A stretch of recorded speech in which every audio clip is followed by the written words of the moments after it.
हाँ जी दोस्तों नमस्कार। उम्मीद है बड़े ही शानदार तरीके से सभी की इस कंपटीशन लाइन की फायर की जो वैकेंसी है उसकी तैयारी गजब तरीके से चल रही है। अगर नहीं चल रही तो सुनिए ध्यान से कि आप अपना भविष्य नहीं बदल सकते। आप अपना भविष्य नहीं बदल सकते। अगर आप अपनी आदतें बदल लेते हैं तो यही आदतें आपका भविष्य बदल सकती है। इन्हीं शब्दों में अपन प्रारंभ करते हैं अपना टॉपिक, वो भी इंपॉर्टेंट क्वेश्चन। किस चीज़ के? फायर एंड सेफ्टी के। राजस्थान में जो वैकेंसी निकली उसकी तैयारी करेंगे, वो भी गजब के तरीके से। तो चलिए प्रारंभ करते हैं। पहला क्वेश्चन क्या है देखिए। पहला क्वेश्चन ये है कि फायर सर्विस में लाइनों के, फायर सर्विस में जो लाइन्स होती है को कब और कैसे टेस्ट किया जाता है। जो रस्सियां होती है, रस्से व रस्सियां, उसको कब व कैसे उसका टेस्ट किया जाता है। प्रतिमाह किया जाता है क्या? दूसरा है आग पर प्रयोग करने के पश्चात करते हैं क्या? तीसरा है रेस्क्यू कार्य के प्रयोग के पश्चात करते हैं क्या? और चौथा अपने को दिया है उपरोक्त सभी। तो दोस्तों इस क्वेश्चन का राइट क्या होगा? उपरोक्त सभी। तो लॉक कर दीजिए सभी के सभी। इस क्वेश्चन का राइट होगा उपरोक्त सभी। तो ये चीज अपने को ध्यान में रखनी है कि आग पर जो फायर सर्विस की लाइन्स है वो क्या करते हैं, वो उसका टेस्ट कब और कैसे करते हैं। तो कब करते हैं उसका टेस्ट, कब और कैसे करते हैं? प्रतिमाह भी करते हैं, आग पर प्रयोग के बाद भी करते हैं और रेस्क्यू कार्य के समाप्त होने के बाद भी करते हैं। कंप्लीट है। चलिए नेक्स्ट क्वेश्चन कि व्हीपिंग क्या होती है। कि फायर सर्विस में व्हीपिंग एक वर्ड है, उसका मतलब क्या है, क्या होती है व्हीपिंग। तो एक अपना रोप एंड लाइन का चैप्टर है, उसको ध्यान से उसको पढ़िए जा करके, उसमें व्हीपिंग का आपको अर्थ मिलेगा। अगर नहीं पढ़ा और यहीं से हमसे सीखना चाहते हो तो चलिए बताता हूं मैं। पहला देखो रस्सी रस्सी नाम दिया गया, अर्थात रोप और लाइन के चैप्टर का ही कोई चैप्टर है, इसलिए मैंने ये चारों टॉपिक है, चारों इसलिए ऑप्शन दिए हैं ताकि अपने को समझ में आ जाए कि है अपना रोप और लाइन का। पहला है रस्सी में रगड़न, दूसरा है रस्सी के एक सिरे को बांधना, तीसरा है रस्सी को गोल करके रखना और चौथा है उपरोक्त भी। क्या ये चारों सही है? तीनों दिए गए ऑप्शन सही है या इन्हीं में से कोई एक है? तो दोस्तों सुनिए ध्यान से।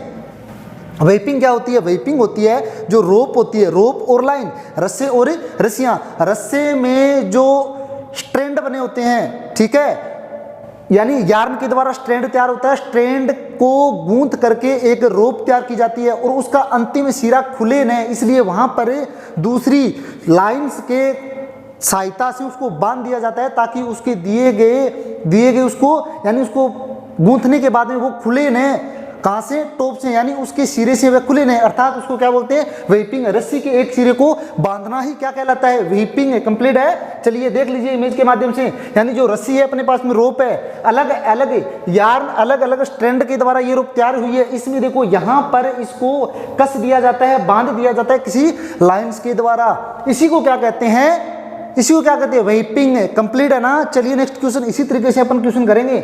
नेक्स्ट ये है कि स्केप लेडर में स्लाइडिंग कैरीज का क्या कार्य होता है। स्केप लेडर होती है, उसमें स्लाइडिंग कैरीज है, उसका क्या कार्य होता है? पहले ये समझना है स्लाइडिंग कैरिंग क्या होती है। चलिए इस क्वेश्चन को करने से पहले मैं बताता हूं स्लाइडिंग कैरीज क्या होती है। ये होती है अपनी स्केप लेडर, यानी वह लेडर है जिसमें 3 एक्सटेंशन भाग बने हो, यानी 3 लेडर लगी हो। एक लेडर में एक लेडर, एक लेडर में एक लेडर, जिसको अधिकतम में 50 फीट तक बढ़ाया जा सकता हो, इसको बोलते हैं स्केप लेडर। यानी इसमें एक स्थान से दूसरे स्थान तक ले जाने के लिए व्हील लगे हुए हैं, ठीक है। रस्सी जो लेडर है उसको बढ़ाने व घटाने के लिए रोप का प्रयोग किया गया है। पर इसको अपने को क्वेश्चन क्या है, ध्यान से देखिए। क्वेश्चन ये है कि स्केप लेडर में स्लाइडिंग कैरीज का कार्य क्या होता है। अब पूछा ये कि सीढ़ी को आगे पीछे करना वो कार्य होता है क्या? आगे पीछे करने से बाहर न निकले वो कार्य होता है क्या? सीढ़ी को दूसरे स्थान तक ले जाना वो कार्य होता है क्या? सीढ़ी को फिट करने की गाड़ी ये कार्य होता है क्या? तो इसमें से राइट आपका होगा आगे पीछे करने से बाहर न निकले, अर्थात जो अपनी स्केलिंग लेडर है, इस लेडर में जैसे ही एक्सटेंशन पार्ट बाहर निकलता है, एक्सटेंशन पार्ट बाहर निकलता है, यानी जिस पार्ट में लेडर फंसी होती है उसी को क्या बोलते हैं? उसी को बोलते हैं स्लाइडिंग कैरीज। अर्थात उसका कार्य होता है लेडर के जो पार्ट्स होते हैं, एक्सटेंशन वाले भाग होते हैं, लेडर होते हैं, वो बाहर नहीं निकले, उसको क्या सहायता करेगा? आगे पीछे करने से बाहर नहीं निकले, उसका कार्य होता है स्लाइडिंग कैरीज का कार्य होता है। कंप्लीट है ना। चलिए नेक्स्ट क्वेश्चन ये है कि रेसिप्रोकेटिंग जो अपना पंप होता है कि निम्न में से कौन सा सबसे अच्छा गुण होता है। रेसिप्रोकेटिंग पंप होता है, उसमें गुण बताना है, सबसे अच्छा गुण कौन सा होता है। क्या उसका गुण ये होता है कि पानी का बहाव झटका युक्त, भी उसका पानी का बहाव है वो झटका युक्त होता है, ये सबसे अच्छा गुण होता है क्या। दूसरा है पंप का आकार बड़ा होना, ये सबसे अच्छा गुण होता है। क्या ये होता है कि इसे प्राइमिंग की आवश्यकता नहीं होती। क्या ये उपरोक्त सभी नहीं करेंगे क्योंकि इसमें सबसे अच्छा पूछा है। चारों बताएंगे, चारों में से सबसे अच्छा थोड़ी निकाल सकते हैं। सबसे अच्छा गुण होता है कि रेसिप्रोकेटिंग पंप में प्राइमिंग सिस्टम की आवश्यकता नहीं होती, अर्थात इसमें हवा सक्शन यानी हवा बढ़ती है। प्राइमिंग का मतलब होता है इसमें हवा भरी हुई, हवा को निकालने की कोई प्राइमिंग सिस्टम की आवश्यकता होती है, इसमें प्राइमिंग सिस्टम की आवश्यकता नहीं होती। यही सबसे अच्छा गुण होता है। कंप्लीट है ना, ठीक है। चलिए नेक्स्ट ये है कि सोडियम में बाइकार्बोनेट, सोडियम बाइकार्बोनेट और एल्युमिनियम सल्फेट को पानी में घोलकर आपस में मिलाया जाता है तो क्या कहलाता है। सोडियम बाइकार्बोनेट और एल्युमिनियम सल्फेट को पानी में घोलकर आपस में मिलाया जाता है तो क्या कहलाता है, क्या कहा जाता है उसको। क्या उसको पाउडर कहा जाता है, क्या उसको गैस कहा जाती है, क्या उसको झाग कहा जाता है, या उपरोक्त में से इसमें से कोई नहीं है तो इसका होगा क्या कहा जाता है, इसको झाग। क्या कहा जाता है, झाग। कंप्लीट है ना।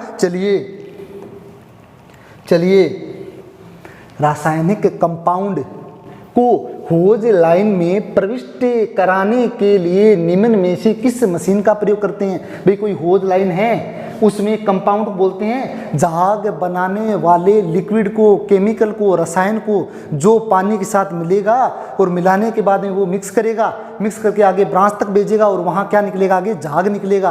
पूछा ये है कि रासायनिक कंपाउंड होता है ना, उसको होज में लाने के लिए किसका प्रयोग किया जाता है। क्या उसमें मिक्सिंग टैंक का प्रयोग किया जाता है, क्या मॉनिटर का प्रयोग किया जाता है, क्या इनलाइन इंडक्टर का प्रयोग किया जाता है, या क्या इसमें इंस्टांटेनियस कपलिंग का प्रयोग किया जाता है। तो किसका प्रयोग किया जाता है, इनलाइन इंडक्टर का। तो साथियों देखिए इनलाइन इंडक्टर इस क्वेश्चन का राइट होगा यानी सी।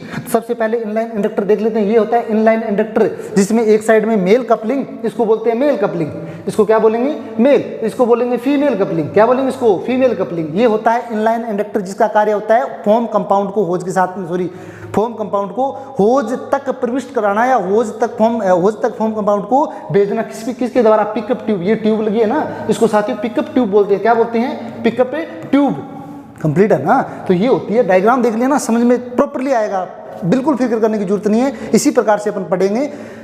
बहुत टाइम अपने पास में अभी पड़ा है, ज़्यादा घबराने की जरूरत नहीं है। प्रॉपर्ली क्वेश्चन लेकर के आएंगे और वही क्वेश्चन जिससे अपने बहुत सारे क्वेश्चन निकल सकते हैं, इस प्रकार के क्वेश्चन अपने पढ़ेंगे। ठीक है, चलिए नेक्स्ट क्वेश्चन ये है कि ऐसी कार्रवाई जिससे दुर्घटना की स्थिति का पता लगाकर उस पर तुरंत कार्रवाई की जाए। भाई ऐसी कोई व्यवस्था बताइए, उसे क्या कहते हैं कि दुर्घटना की स्थिति का पता करके, दुर्घटना की स्थिति का पता लगाकर उस पर तुरंत कार्रवाई करना क्या कहलाता है।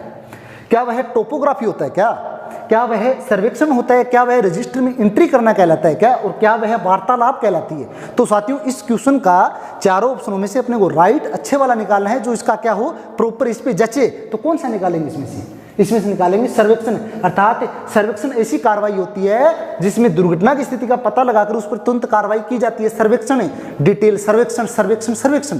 कंप्लीट है। चलिए नेक्स्ट क्वेश्चन है कि जो मैग्नीशियम की जो आग होती है, यानी मैग्नीशियम जब जलेगा, मैग्नीशियम की आग लगने के बाद में मैग्नीशियम में किसमें ईंधन के रूप में क्या है यहाँ, मैग्नीशियम, यानी वो जलेगा। पूछा क्या है, उस पर आग पर कौन सी कार्रवाई नहीं करनी चाहिए, यानी उसको बुझाने के लिए कोई न कोई कार्रवाई कर रहे हैं तो वो कौन सी नहीं करनी चाहिए। चारों ऑप्शनों में राइट बताना है। क्या आग पर पर्याप्त मात्रा में पानी डालें, भी एक तो है कि ये बोल रहे हैं नहीं करनी चाहिए, कौन सी नहीं। क्या तो ये पूछ रहे हैं क्या पानी डालेंगे, ये काम नहीं करेंगे। ड्राई पाउडर यानी सूखा पाउडर डालेंगे, ये कार्य नहीं करेंगे। या सूखी रेत उस पर डालेंगे, ये कार्य नहीं है। उपरोक्त सभी, तो उपरोक्त सभी तो इसका कंफर्म नहीं है, क्योंकि अगर देखो समझाता हूँ थोड़ा ध्यान से देखिए। मैग्नीशियम पर जो आग होती है उस पे पानी डालने से क्या होता है, आग ज़्यादा भड़केगी, अर्थात आगे बढ़ने का खतरा रहता है। इसलिए कभी भी मैग्नीशियम की जो फायर होती है ईंधन के रूप में, जहाँ मैग्नीशियम मिले उस पर आग लगे और उस पर मीडिया के रूप में अगर कोई प्रयोग कर रहे हैं, वो पानी अगर प्रयोग करेंगे तो वह क्या भड़केगी, ज़्यादा बढ़ेगी। अर्थात इस क्वेश्चन का राइट क्या होगा, पानी, यानी आग पर पर्याप्त मात्रा में पानी डालें, यानी ये काम अपन नहीं करेंगे। यही पूछा ना, कार्रवाई नहीं करनी चाहिए, तो कौन ये काम अपन नहीं करेंगे। ठीक है, चलिए नेक्स्ट क्वेश्चन ये है कि फायर स्टेशन में वापस लौटकर, यानी फायर स्टेशन में वापस लौट रहे कब, जब अपन आग बुझा आते हैं कहीं पर फायर कॉल आने के बाद में, वहाँ अपना काम कंप्लीट करने के बाद में, एक्सटिंग्विशर फायर करने के बाद में वापस अपने स्टेशन में वापस लौट करके आ जाते हैं। तो बताइए क्या करना चाहिए, आने के बाद में क्या करना चाहिए? क्या आने के बाद में नहाना चाहिए? पहला ऑप्शन तो ये है। क्या अपने अपने घर चले जाना चाहिए, अभी वहाँ से आए और घर चले गए? क्या प्रेड करना चाहिए? और चौथा ऑप्शन दिया क्या मशीनों को धुलवाएं? भी कहने का मतलब है कि क्या तो इनमें से चार ऑप्शन में एक तो होगा ही। अब एक कौन सा होगा? एक ये होगा कि अपन जहाँ पर भी जितने भी इक्विपमेंट वहाँ पे प्रयोग में लिए ना, नए तो घर पे जाएंगे, नए नहाएंगे, नए अपने भाई कोई परेड करेंगे, अपन करेंगे, वो इक्विपमेंट वहाँ पे प्रयोग किए थे उनको ले करके चेक करेंगे, उसको अच्छी तरीके से धुलवाएंगे, साफ सुथरा करवाएंगे। अर्थात इसका राइट क्या होगा? मशीनों को धुलवाना चाहिए। कंप्लीट है ना? चलिए